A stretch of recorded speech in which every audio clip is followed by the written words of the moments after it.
freedom is never more than one generation away from extinction. We didn't pass it on to our children in the bloodstream. The only way they can inherit the freedom we have known is if we fight for it, protect it, defend it, and then hand it to them with the well-taught lessons of how they in their lifetime must do the same. And if you and I don't do this, then you and I may well spend our sunset years telling our children and our children's children what it once was like in America when men were free.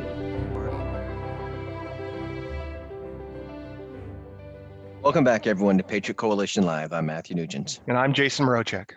Thanks for joining us today, everyone. Our goal is to create a timeless resource to teach about the U.S. Constitution, the proper role of government, the importance of America's Judeo-Christian heritage, and how to defend against threats to our republic. Please send us your questions and comments to freedom@patriotcoalitionlive.com. That's freedom@patriotcoalitionlive.com. We would love to hear from you. Please send us a line. And we have some great news. We now have sponsors. Now, remember that whenever we spend our time, attention, and dollars with what we call the three-headed beast of mainstream media, big tech, and big business, places like Amazon, we empower them to exert tyranny against us. However, when you buy from free speech businesses like shopping at patriotcoalitionlive.com with our sponsors, you empower businesses who love free speech, businesses who won't cancel you, censor you, or call you a terrorist. Now, we don't have everything you need, but we have something for everyone.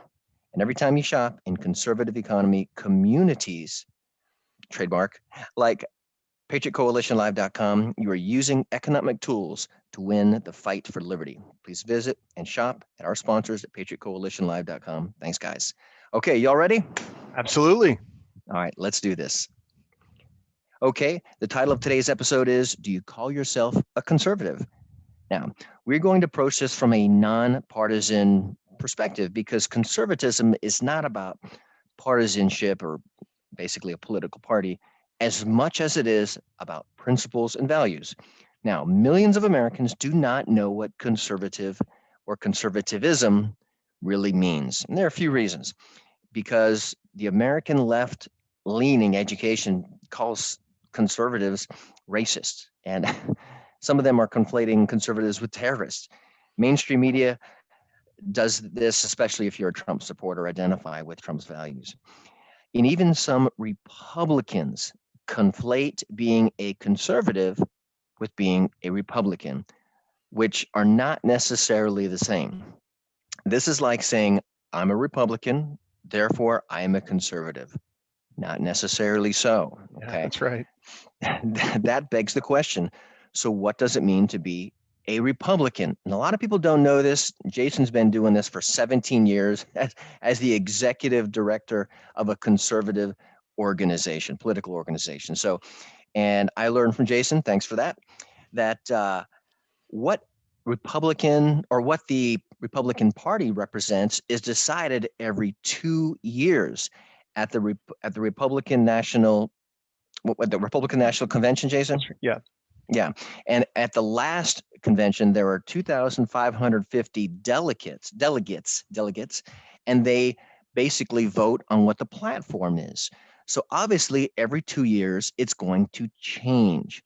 So the definition of conservatism does not change. Now, someone might try to change it or skew it, Right. but it doesn't. Yeah. But the Republican platform changes literally every 2 years. Okay.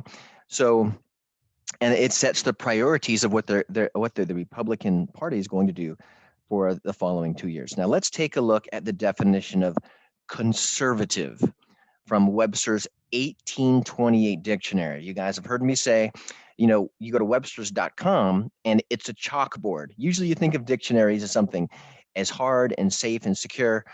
Maybe hard and steadfast, meaning it's not going to change. But on the internet, it's like a chalkboard. You write it, and a few days later, you can rub it off, and you can make a new definition, which is exactly what goes on today. Yep, okay, that's exactly right. So the 1828 dictionary says this, quote, conservative is this: having power to preserve in a safe or entire state, or from loss, waste, or injury, unquote. And in the context of politics, what is it we are preserving? Okay, what we are preserving in the context of politics is those principles and values upon which our country was founded. It's important. I'm going to repeat it again. Yeah. In the context of politics, conservatism is preserving those principles and values upon which our country was founded. Now, okay, Jason and I That's our had, stake in the ground and saying yes, that's us saying this is what it means to be conservative. you got it. Now, Jason and I have been patriots our whole life. Both of us, as you know, graduated from the United States Military Academy at West Point, New York, back many days ago. A few.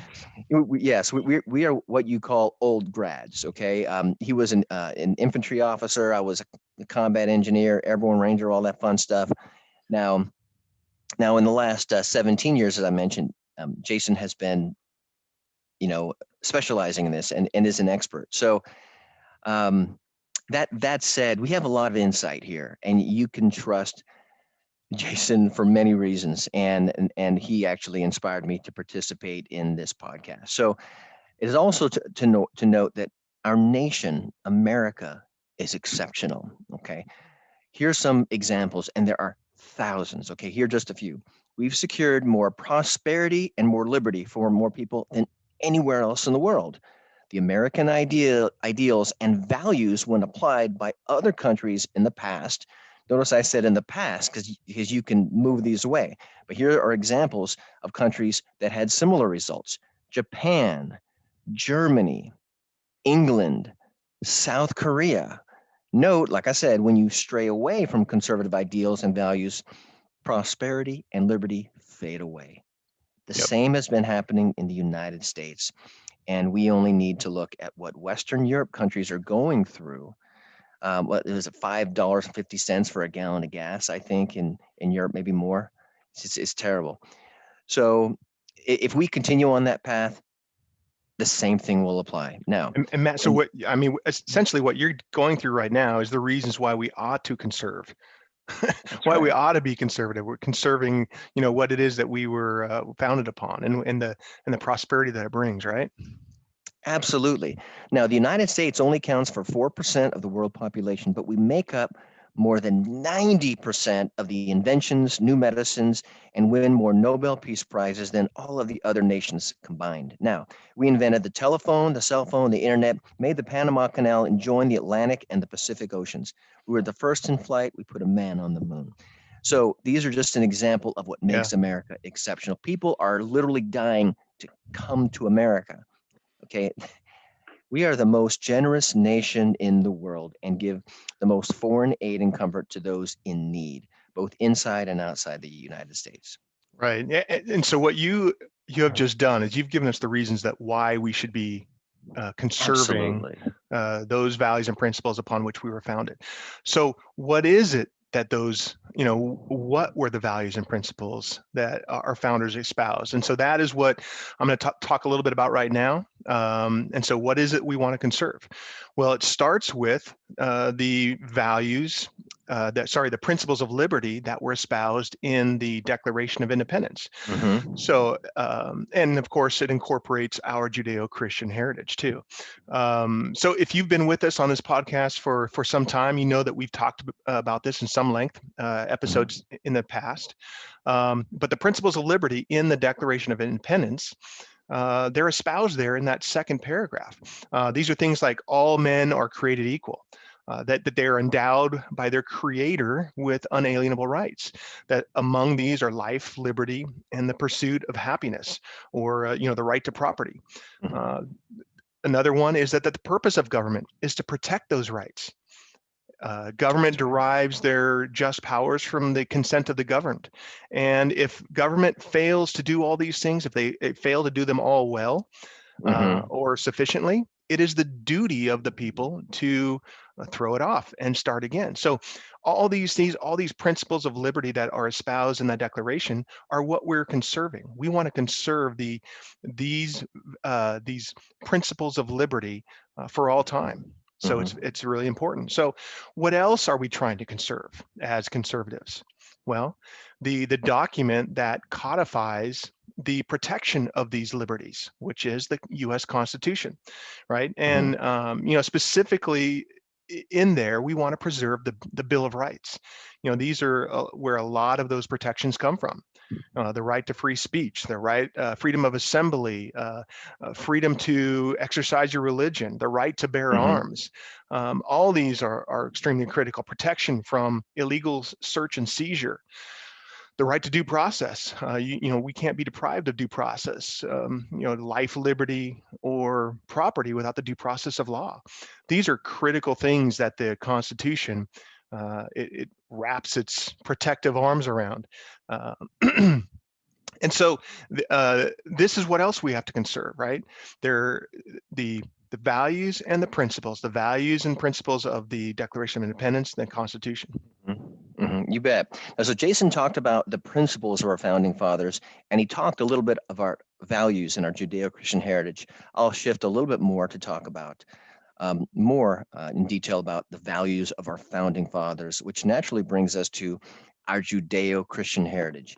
Now, the Bible is 66 books. I don't know how many pages. I guess it depends how many, whether you have a small Bible or big print or small print, right? Yeah, big print or small print, but it'll take you more than a couple hours to read. I'll put you that. So to encapsulate the Bible, our Judeo-Christian heritage, in just a paragraph or two is impossible, but doesn't do it justice. It doesn't. Okay. So for those of you who are maybe more learned than I in the Bible and in the scripture, give me some grace here. And we're just going to pull a few items, about 5 from the 10 Commandments. So 5 of the 10 Commandments. And this comes from Exodus chapter 20, verses 2 through 17, which is what Moses brought down from Mount Sinai, which is written in the first person. This is God speaking to the Israelites. Okay. I am the Lord thy God, which have brought thee out of the land of Egypt, out of the house of bondage. Thou shalt have no other gods before me. End quote. Honor thy father and mother. Don't lie. Don't steal. Don't murder. Now, for those of you who might think, oh, these are obvious, guess where they came from, guys? They came from the Bible. And every single founding father and framer of the Constitution, okay, the Judeo-Christian heritage was a part of our founding. Okay. If you go to previous episodes, there's extensive information about that, despite what the media say, despite what big businesses say, or business magnates, or what schools say. Or public schools. Yeah. I was just going to say. Public schools. Thank you. Yeah. So we use these values to make laws. Life is important. Freedom and liberty are important. Note in the first commandment, a lot of people don't know, but before the first commandment says, thou shalt have no other gods before me, God says, I am the Lord thy God, which brought thee out of the land of Egypt and out of the house of bondage. I gave you liberty. I gave you freedom. Okay. And Jason and I have, taught many times on this, that life, liberty, and the right to life, liberty, and the pursuit of happiness is God-given. Okay, yeah. We help protect it, but it is God-given, not by a country or a man, because those countries and those leaders, they change. Okay, that's I love the Thomas Jefferson quote. In fact, I had my wife make me a shirt. It says, "The God that gave me life gave me liberty at the same time." It encapsulates it, right? I mean, the two go hand in hand with one another.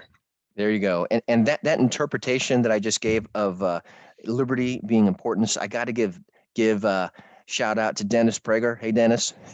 He taught me that, before God said, thou shalt have no other gods before me, he said, hey, I was the one that gave you freedom and liberty. Okay. And yet more credence to the assertion and the statement of fact that life, liberty, and the pursuit of happiness, the right to those things, is God-given, not man-given.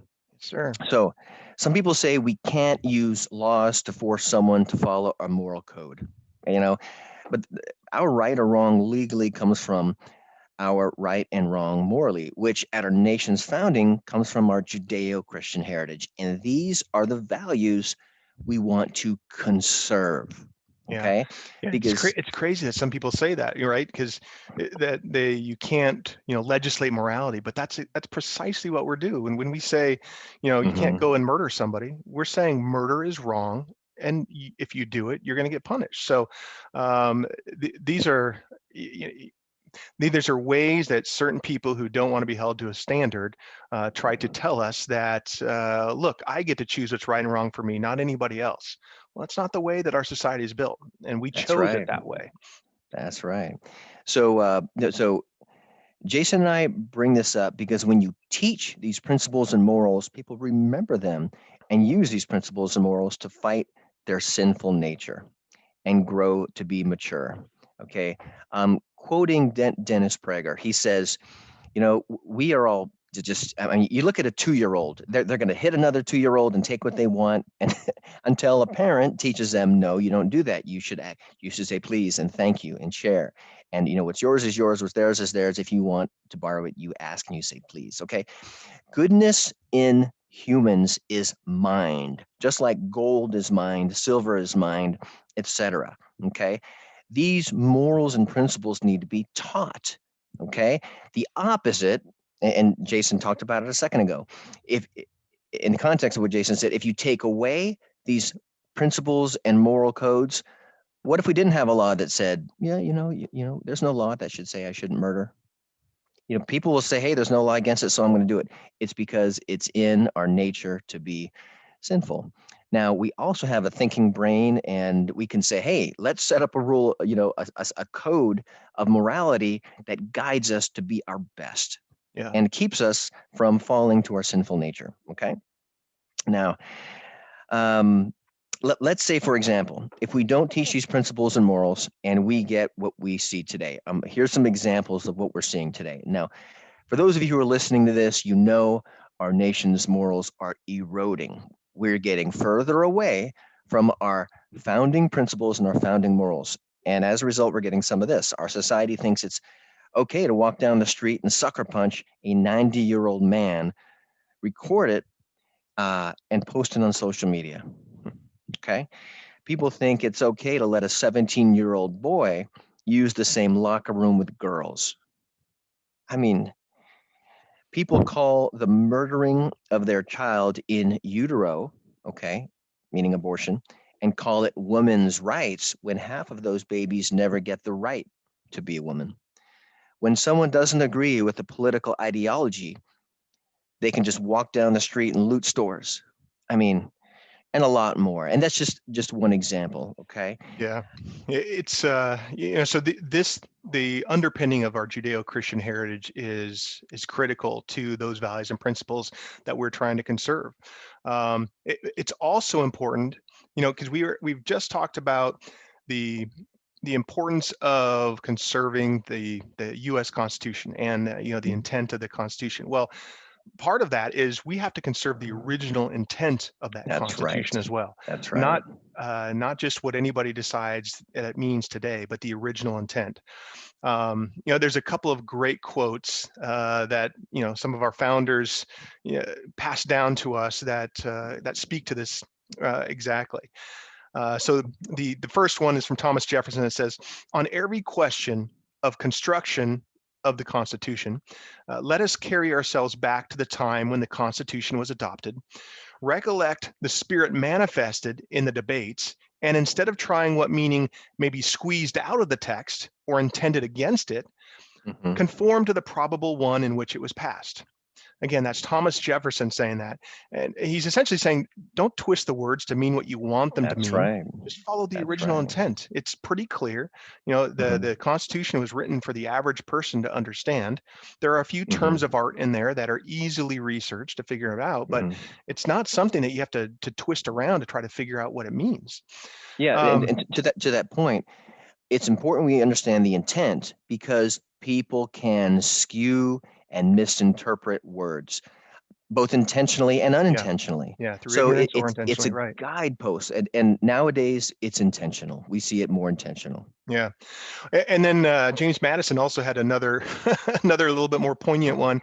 He said, James. "Do not separate text from historical background.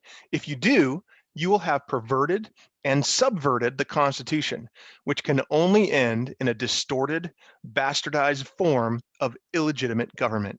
So he doesn't mince words there. It's exactly what Yeah. happens when people try to squeeze a meaning out of the text that is not intended. And it's So also important as Jason, or I say Jason, as James Madison, you have to look at the historical context. yeah. Okay. It's just important that you look at the time. Yeah, it's critical, which is why on this podcast and various episodes, we'll give you the resources that you can go back and research. Hey, what were they actually debating in the Constitutional Convention when these phrases were introduced? What did they mean? It's pretty simple to go back and do that. Well, it's not necessarily easy because it's long documents, but it's simple. I mean, if you want to know the answer, you can find it. So that brings kind of begs the question, okay, so an original intent, we have to conserve the original intent. What is the opposite of that? An originalist is somebody who believes and conforms to the original intent. The opposite, what is happening a lot these days, is what's called a living constitutionalist. And I guess it may sound attractive to some, but what it means is you're making the laws based on the whims of men. We're saying, what do I want that to mean? What's convenient to me? What's politically expedient to me? What will give me and allow me to maintain more power? And then that's what they just say that it means, and they'll twist the words.